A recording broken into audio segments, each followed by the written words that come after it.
whether it is creating a pool of mentors or it is onboarding different stakeholders or onboarding investors or onboarding partners, it is another level वो task है। I did tell you कि हमारे कुछ ऐसे partners हैं जिनके साथ हमारी 12 मीटिंग्स हुए हैं तब वो एमओयू हुई है, राइट? बिकॉज हर मीटिंग में you have to justify why आप उनको पिच कर रहे हो, why PGTMIV, why excel, why exceed. आपको उनको जस्टिफाई करना है कि why do you want to onboard them, आपको अपने स्टार्टअप्स के लिए उनका नॉलेज शेयरिंग प्लेटफॉर्म क्यों लेना है। तो it is very difficult because क्या होता है कि and specially coming to mentorship, creating a pool of mentorship.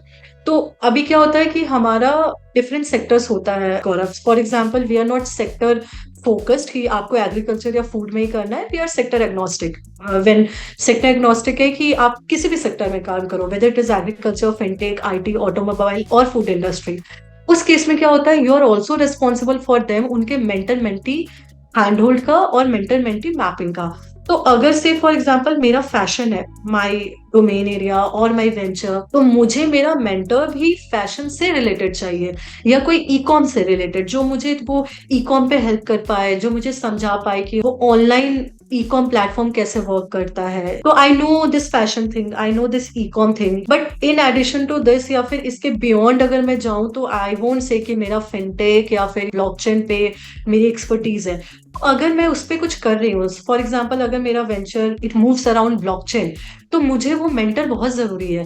तो right from identifying the correct mentor and उसका सेक्टर, कोशिश करना कि उसको वो एंटरप्रेन्योरशिप का फ्लेवर हो उनके पास। बिकॉज अगर मैं किसी के मेंटर हूँ और मेरा वो इकोसिस्टम एक्सपर्टीज नहीं है, मेरा वो नॉलेज नहीं है, तो शायद मैं ये एंटरप्रेन्योरशिप फील्ड को नहीं समझ पाऊंगी, शायद मैं उसके पेन को नहीं समझ पाऊंगी।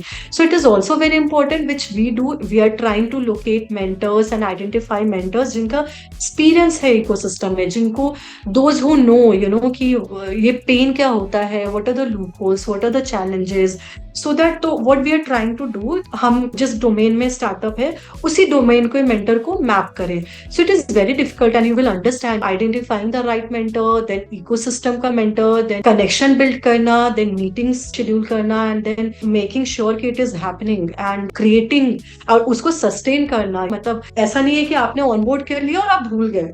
सो onboarding is one thing and उसको सस्टेन करना या उनके साथ time to time relationship build करना एंड एंगेजमेंट करना is very important. Because for example अगर मैंने किसी को ऑनबोर्ड किया और अगर इफ हमने एमओयू साइन किया, वो एक अलग टास्क था, वो एक इंपॉर्टेंट चीज थी, बट अगर उनके साथ कोई एंगेजमेंट नहीं है, हमारा स्टूडेंट इंटरफेस नहीं है, then it is of no use.